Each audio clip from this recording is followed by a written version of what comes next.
Assalamu alaikum. Je crois que ce sera notre dernier cours enregistré, dont l'objet portera sur deux chapitres. Premièrement, l'exécution du budget local et deuxièmement, le contrôle du budget local. Donc, commençons par l'exécution du budget local. L'exécution du budget, c'est la mise en œuvre des choix qui ont été prévus au niveau des recettes comme au niveau des dépenses. Donc, une fois le budget est élaboré, adopté et visé par le représentant du ministère de l'Intérieur, donc il est exécutoire. Donc, on passe à la phase de l'exécution du budget. Donc, on passe à l'exécution du budget. Donc, le budget passe à l'étape d'exécution. Comme on a vu au droit budgétaire, la comptabilité publique des collectivités territoriales est régie par des principes. Il s'agit presque des principes. En l'occurrence, il s'agit dans ce cadre-là de la séparation des ordonnateurs et des comptables. Donc, on va revenir d'abord à l'article 196.2 de la loi organique qui stipule que l'ordonnateur et le trésorier sont chargés de l'exécution des opérations financières et comptables issues de l'exécution du budget de la commune. Donc, on a l'ordonnateur et le trésorier qui sont désignés par cet article. Donc, on a deux organes ou deux agents responsables de l'exécution du budget.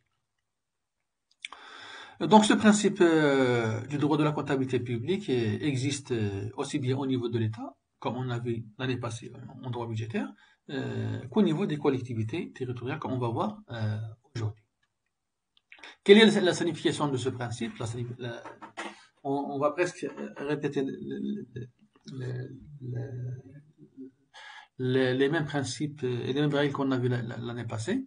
Donc, quelle est la signification du principe de séparation des ordonnateurs et des comptables? Donc là, ça veut dire qu'on a, on a une séparation organique et une séparation fonctionnelle.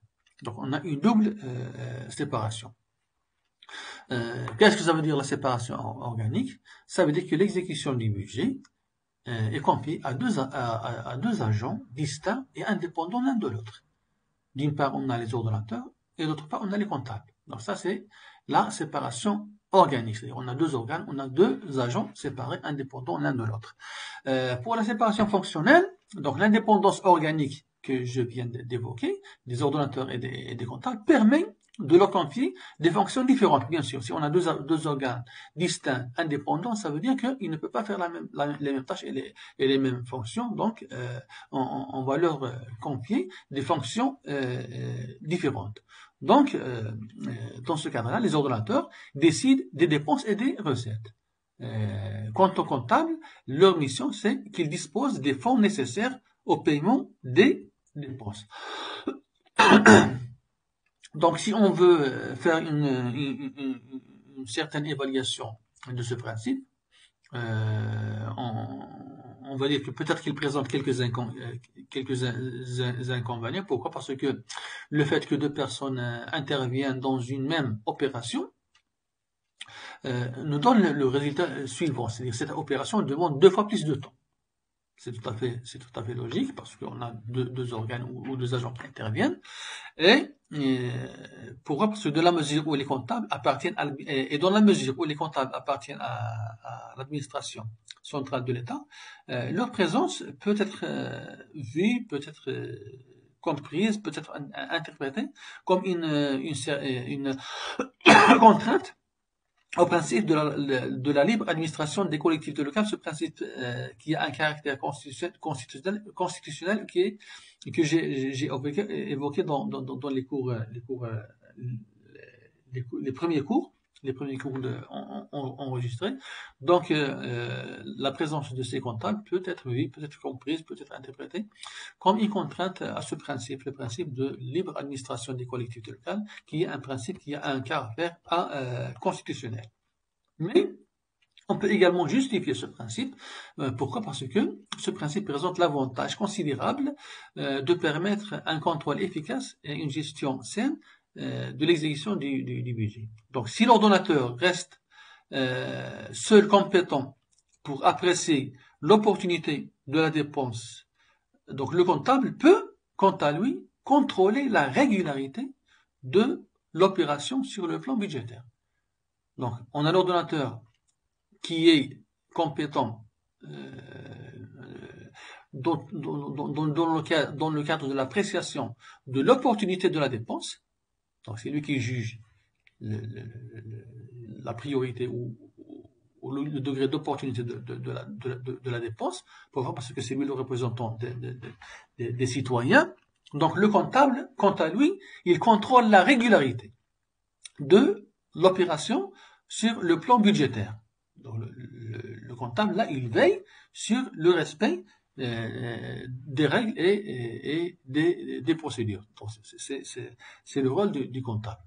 Donc, c'est pour ça pour cette raison qu'on peut justifier l'utilité de ce principe qui préserve un contrôle efficace sur l'exécution du budget et par conséquent une transparence à ce niveau-là. Donc on a les moyens d'exécution, les moyens d'exécution du budget. Donc on a premièrement les ordonnateurs. Donc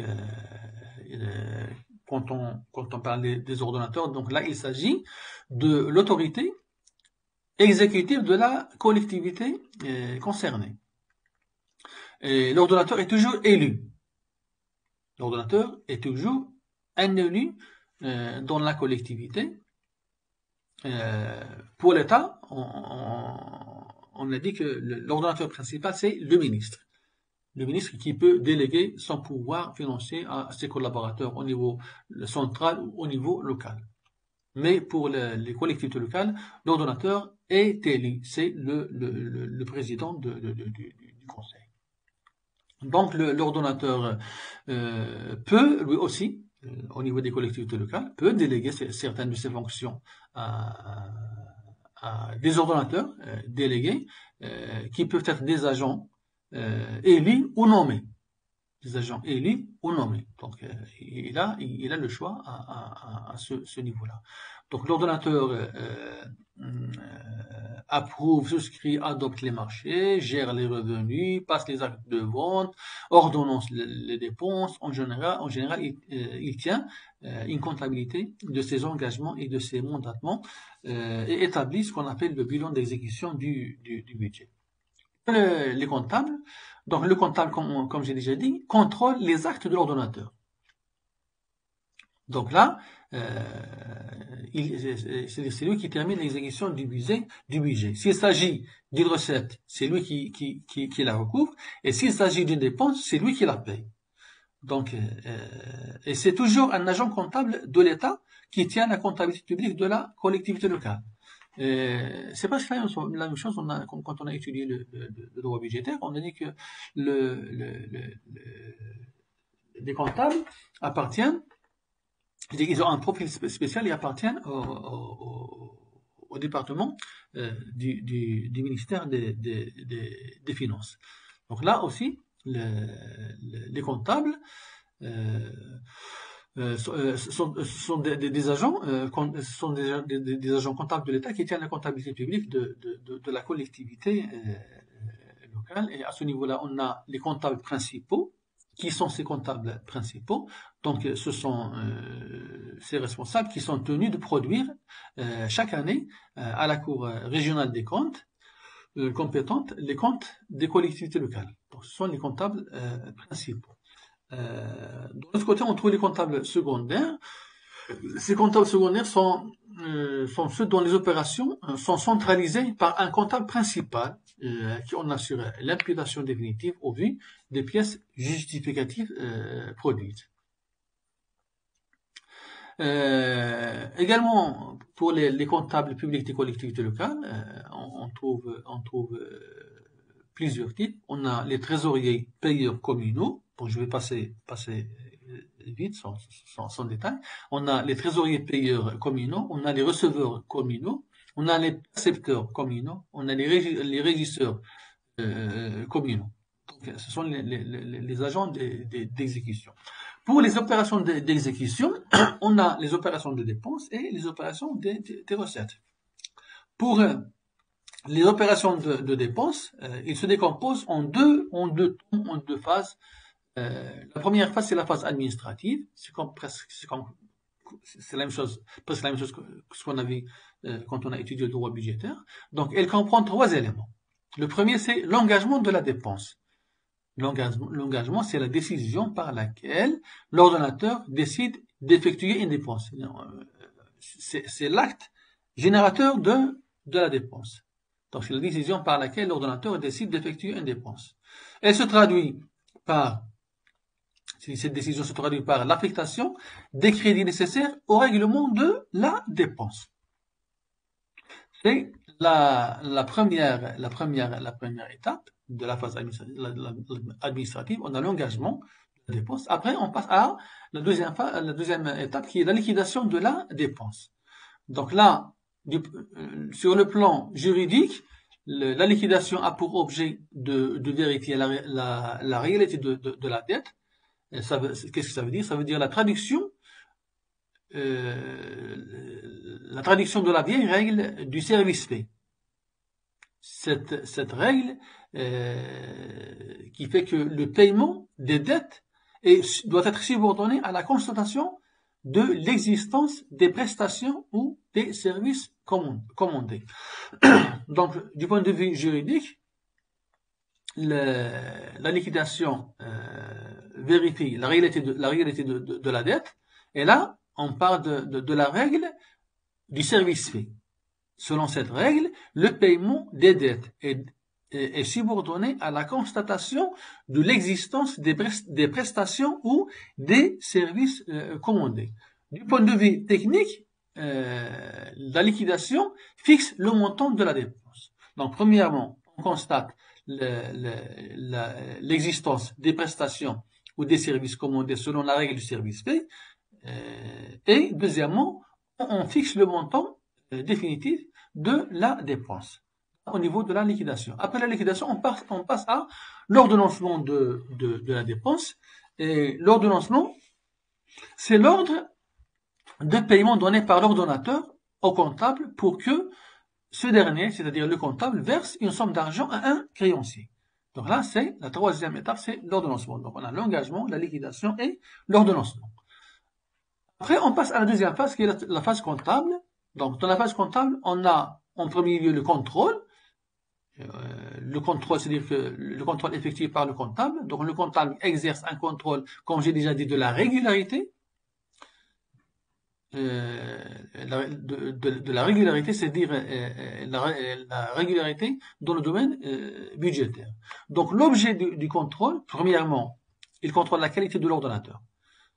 Est-ce qu'il s'agit bien que la personne qui a signé l'ordonnance de paiement ou le mandat est bien l'ordonnateur et qu'il est compétent pour agir? Donc, premièrement, il contrôle la qualité de l'ordonnateur. Deuxièmement, il contrôle l'imputation des dépenses, l'exacte imputation des dépenses au chapitre qu'elle concerne. Là, on a vu ça quand on a étudié le principe de la spécialité budgétaire. Donc, l'exacte imputation des dépenses au chapitre qu'ils concernent. Les chapitres doivent correspondre par leur objet à la dépense envisagée. Donc, comme on a déjà dit, l'organe exécutif n'a pas le droit de changer ou de dénaturer la nature ou la destination de la dépense. Donc, les chapitres doivent correspondre par leur objet à la dépense envisagée. Le troisième objet du contrôle, c'est la disponibilité des crédits. Pour que le paiement puisse avoir lieu, il est nécessaire que le chapitre sur lequel s'impute la dépense contienne suffisamment de crédits. C'est tout à fait normal. Quatrièmement, il contrôle la validité de la créance, c'est-à-dire vérifier l'existence du service fait à partir des différents documents accompagnant l'ordonnance du paiement et aussi vérifier les calculs de liquidation. Vous voyez l'importance du rôle joué par du rôle de contrôle joué par le comptable. Cinquièmement, en dernier lieu, on a le caractère libératoire du paiement. C'est le comptable s'assure que la personne désignée est bien le créancier. Donc, ce sont les 5 axes du contrôle effectué par le contrôle de la régularité effectué par le comptable. La deuxième étape, c'est le paiement. Donc, le contrôle procède au règlement de la dette en payant. C'est-à-dire le comptable doit s'assurer qu'il n'existe pas d'opposition au paiement. Donc, au niveau de la phase comptable, on a le contrôle avec ces 5 règles. Et deuxièmement, on passe au paiement si tout est bien, si tout est en règle et respecte les procédures. Ça, c'est pour les opérations de dépenses. Pour les opérations de recettes, donc cette opération se décompose également en 2 temps. On a la phase administrative et la phase comptable. Là, pour la phase administrative, quand on dit phase administrative, ça veut dire qu'il fait partie ou qu'il est sous la responsabilité de l'ordonnateur. Donc, premièrement, on a l'établissement des recettes. Donc, à ce niveau-là, on a la constatation des droits, c'est-à-dire elle permet de vérifier la réalité des faits générateurs de la recette. Deuxièmement, on a la liquidation. Elle a pour finalité de calculer le montant de la recette.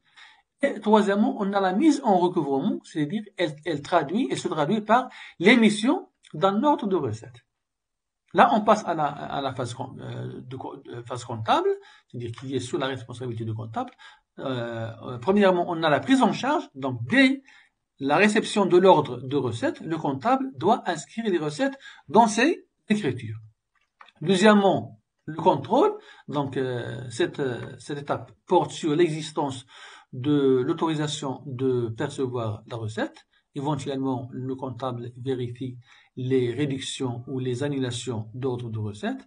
Et on passe au recouvrement, c'est-à-dire l'encaissement de la recette par le comptable public. Ainsi, on a fini avec le chapitre de l'exécution du budget et on passe au dernier chapitre du programme qui est le contrôle du budget local. Donc, le contrôle budgétaire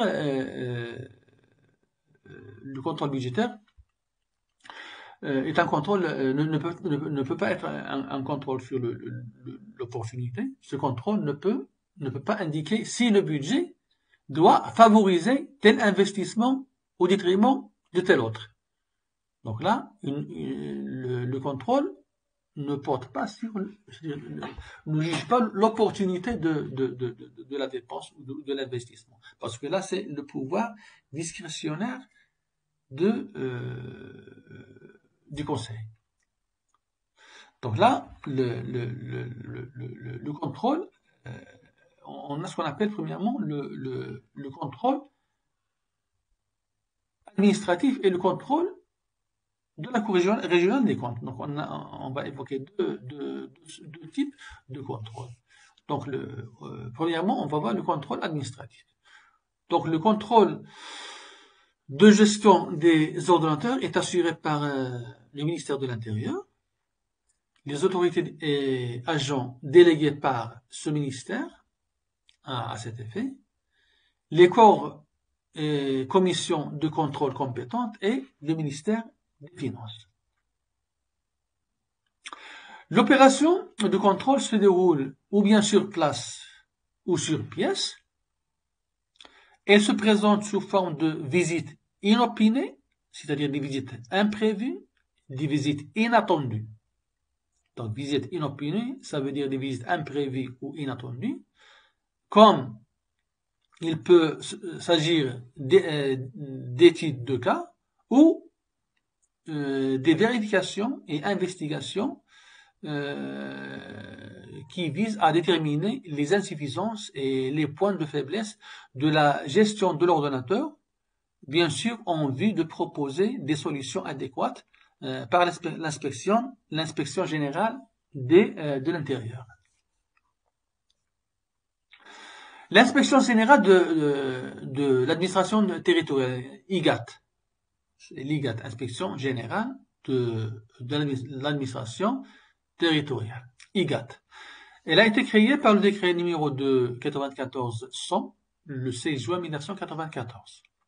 Au terme de ce texte que je viens d'évoquer, cette institution, l'IGAT, a pour mission le contrôle et la vérification de la gestion administrative, technique et comptable des services relevant du ministère de l'Intérieur, des collectivités locales et de leurs groupements. Donc, au terme de ce texte, le décret que je viens d'évoquer, cette institution qui est l'IGAT a pour mission le contrôle, la vérification, le contrôle et la vérification de la gestion administrative, technique et comptable des services relevant du ministère de l'Intérieur, des collectivités locales et de leurs groupements. En plus de ces interventions conventionnelles, l'IGAT peut être investi de missions à caractère interministériel. Des missions qui ont un caractère interministériel. Les missions de l'inspection générale de l'administration du territoire ou territorial, l'IGAT, sont effectuées soit dans le cadre d'un programme préétabli qui englobe toutes les provinces, soit dans le cadre d'inspections exceptionnelles décidées par le ministre ou requises par les responsables des services centraux. La composition de la commission d'inspection est fixée pour toute mission en fonction de cette mission ou de la qualité de l'autorité ou l'agent à inspecter. Donc la composition de la l'IGAT, de cette commission d'inspection, est fixée pour toute mission en fonction de quoi? En fonction de la nature de cette mission et la qualité de l'autorité ou l'agent à inspecter. Le deuxième type de contrôle, c'est le contrôle de la Cour régionale des comptes. Là, je vais revenir à l'article 49 de la Constitution, qui stipule que les cours régionales des comptes sont chargées d'assurer le contrôle des comptes et de la gestion des régions et des autres collectivités territoriales et de leurs groupements. Devant le fait que le contrôle administratif peut être insuffisant ou pour le moins subjectif, donc là, on a eu recours au contrôle juridictionnel dicté par l'hypothèse de prévoir l'intervention d'un organe spécial, indépendant et qualifié pour parfaire ce contrôle.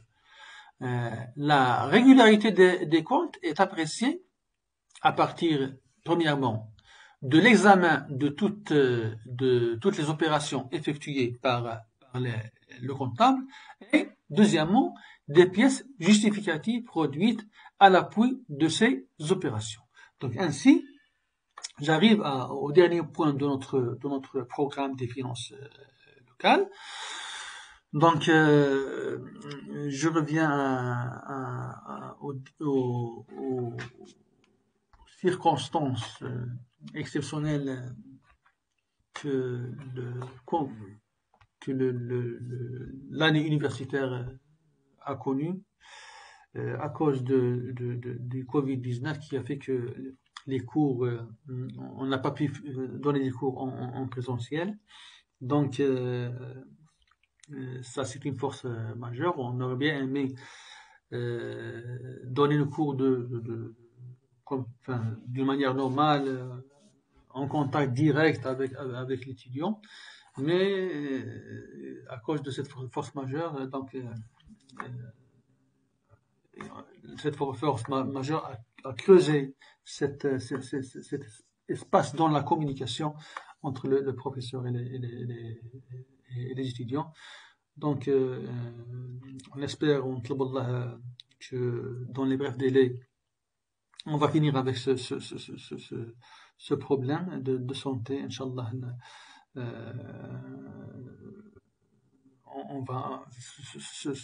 Ce problème sanitaire va connaître sa fin dans les brefs délais et que la vie pourra prendre son cours normal. Donc, j'espère que ces enregistrements vous seront utiles dans votre préparation. Je vous souhaite bonne chance, bon courage et j'espère que vous allez tous et toutes pouvoir avoir de bons résultats, pas seulement dans ce module des finances locales, mais au niveau de tous les modules. Également, je vous souhaite un bon horizon dans votre vie, un horizon prometteur, plein de réussite et d'exploits. Donc, essayez d'être sérieux dans votre préparation, gérez bien votre temps. Comme j'ai dit, j'ai supprimé par rapport au programme des années précédentes, en prenant en compte les circonstances exceptionnelles, donc j'ai allégé suffisamment le programme par rapport à ce que on a donné aux étudiants les années précédentes. Donc, je crois que ce serait tout. Si vous avez des questions à me poser, donc vous avez ou bien le groupe WhatsApp géré par votre collègue Shrit, ou bien vous avez mon mail, mon mail fonctionnel. Vous pouvez m'envoyer vos questions pour que je puisse vous répondre sur mon mail professionnel. Donc, une deuxième fois, je vous souhaite bonne chance, bon courage. Wallah ya'aunkoum. Inch'Allah, on se verra le jour de l'examen. Donc, Allah ya'aunkoum. Salam alaikum.